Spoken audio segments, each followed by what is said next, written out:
and as far as the eye of God could see, darkness covered everything, blacker than 100 midnights down in the cypress swamp.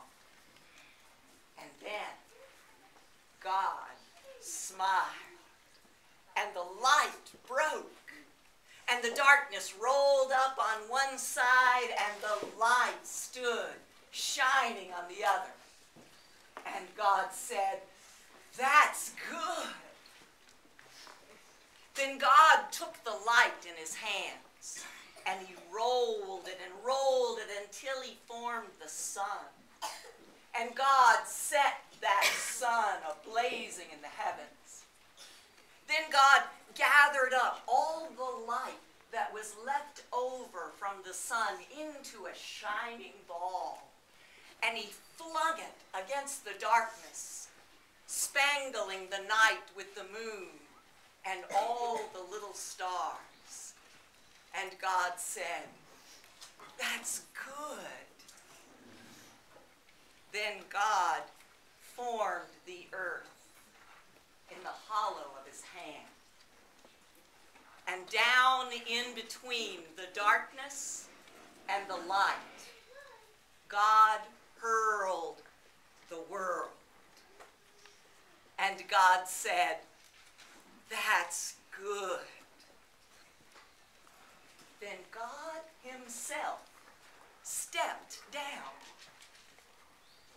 And the sun was on his right hand, and the moon was on his left, and all the little stars were clustered around his head, and under his feet was the earth. And God walked. And where God walked, his footsteps hollowed the valleys out and bulged the mountains up. Then God looked around and saw that the earth was hot and barren. So God stepped over to the edge of the world, and God spat out the 7 seas. And he batted his eyes, and the lightning flashed, and he clapped his hands, and the thunder rolled, and all the waters above the earth came down.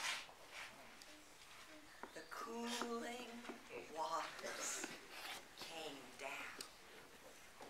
And the green grass sprouted, and the little red flowers blossomed, and the pine tree pointed its finger to the sky, and the oak tree spread out its branches, and the lakes cuddled on down into the valleys, and the rivers rushed down to the sea.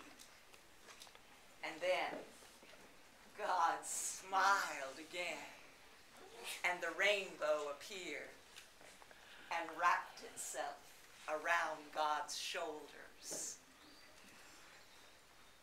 Then God raised his arms and waved his hands over the sea and over the land and said, "Bring forth, bring forth."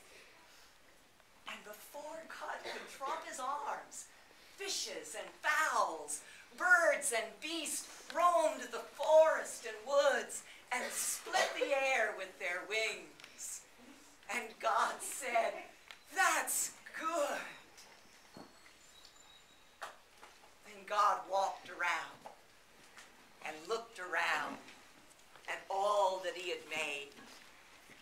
He saw his sun and moon and all his little stars. He saw his world with all its green and growing things.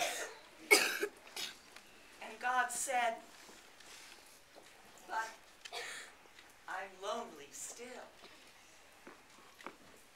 So God sat down where he could think. By the banks of a deep, wide river, he sat himself down with his head in his hands, and he thought, and he thought, till he thought, "I'll make a human." Up from the banks of the river, God scooped the clay, and there, by the banks of the river, he kneeled him down. The great God, who lit the sun and placed it in the heavens, who flung the stars to the most far corners of the night, this great God, like a mammy bending over her baby, knelt down in the dust, toiling over a lump of clay, until it was shaped in God's own image. And then God blew into it.